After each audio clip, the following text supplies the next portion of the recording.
Bonjour Axel Kahn, Bonjour. généticien, président de la Ligue contre le cancer. Il y a beaucoup de questions encore ce matin à balayer avec vous sur le Covid, le confinement, les vaccins. Mais je voudrais d'abord qu'on s'arrête un instant sur le regard que vous portez, vous, sur la situation actuelle. Ça fait plusieurs jours que l'on voit des chiffres en hospitalisation, en réanimation se tasser progressivement, baisser même, peut-on dire. Est-ce que ça vous permet ce matin de pousser une sorte de ouf de soulagement ? Oui, mais c'était totalement attendu. Ce qu'il faut comprendre, c'est que cette maladie ne se transmet que par contact physique. Et dès que vous créez une plus grande distanciation physique, d'abord par le lockdown, par le couvre-feu, qui était en fait un confinement nocturne, et puis par le confinement diurne et nocturne, vous diminuez les contacts physiques, vous diminuez les infections, et il ne peut pas faire autrement que vous diminuiez également, par conséquent, la pression épidémique. Donc c'était attendu, et c'était la seule chance de pouvoir sauver la période de Noël. On a entendu également ces dernières semaines souvent parler du risque de perte de chance pour certains malades, pas les Covid, mais tous les autres, ceux qui doivent subir des examens, des interventions, qui ont pu être victimes de déprogrammation. Est-ce qu'on a pu, puisque cette deuxième vague diminue, éviter ces pertes de chance ou est-ce qu'elles sont aujourd'hui bien réelles ? Non, malheureusement, pour les personnes atteintes du cancer, on n'a pas totalement évité cette perte de chance. Ça n'est pas aussi grave que lors du premier confinement, lors de la crise épidémique de printemps. Vous savez, il y a eu au total, au printemps, 2 millions de reports d'intervention, de retards d'examen, etc.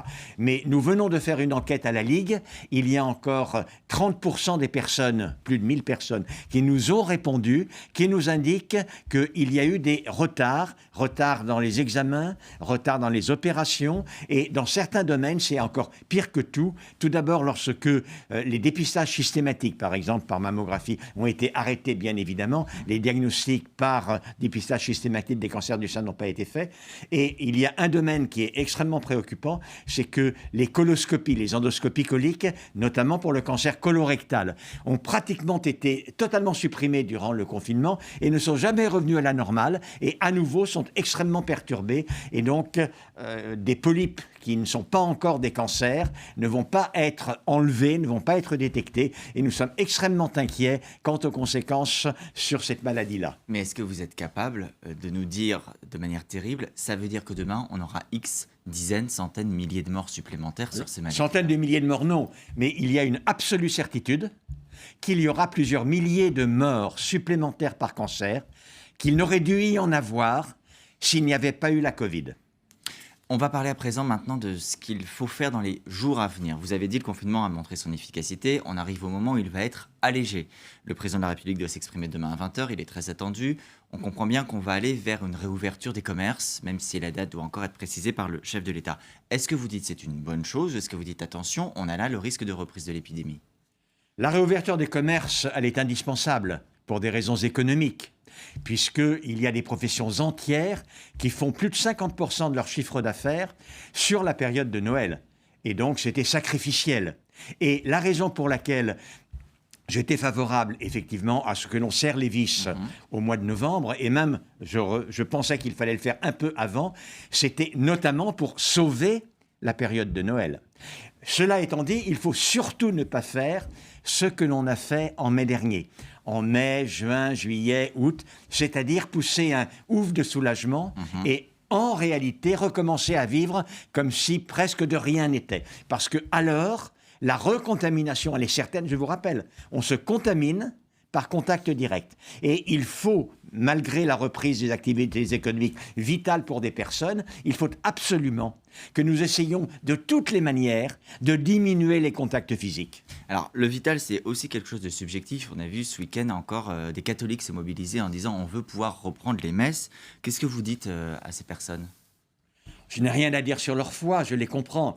Cela étant dit, je ne crois pas que le bon Dieu veuille qu'ils soient contaminés, honnêtement. Et je crois que la prière, la foi, peut se passer durant une période très brève de la réunion publique. J'en suis totalement persuadé. Pour la première fois en France hier, le gouvernement nous a annoncé quelque chose d'assez étonnant, l'abattage intégral d'un élevage de visons. Ça s'était déjà fait à l'étranger. Le Danemark a décidé d'abattre tous les visons de son pays. Est-ce qu'on doit s'inquiéter des animaux? Est-ce qu'on doit s'inquiéter des visons spécifiquement?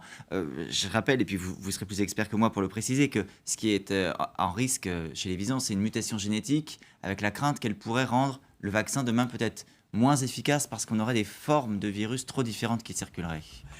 En effet, la forme qui s'attaque au vison est une forme mutée qui interagit mieux avec le vison. Vous savez, le virus, il a une clé, une porte d'entrée, qui est sa spicule, et cette spicule interagit avec une molécule de la cellule ACE2. L'interaction spicule-ACE2 du vison est améliorée, mais en revanche, moins forte pour les humains. C'est-à-dire que quand un virus, pour l'instant, est adapté au vison, il est moins bien adapté aux humains. Donc, il faut savoir raison garder, il faut être très prudent naturellement. Mais cette adaptation au vison a plutôt diminué la pathogénicité, surtout l'infectivité pour les humains. Mais ce qu'on a vu sur les visons, est-ce qu'on peut le voir demain sur d'autres animaux? Est-ce qu'on peut avoir nos chats, nos chiens, animaux de compagnie, nos vaches, nos moutons, nos poules en élevage, poser le même type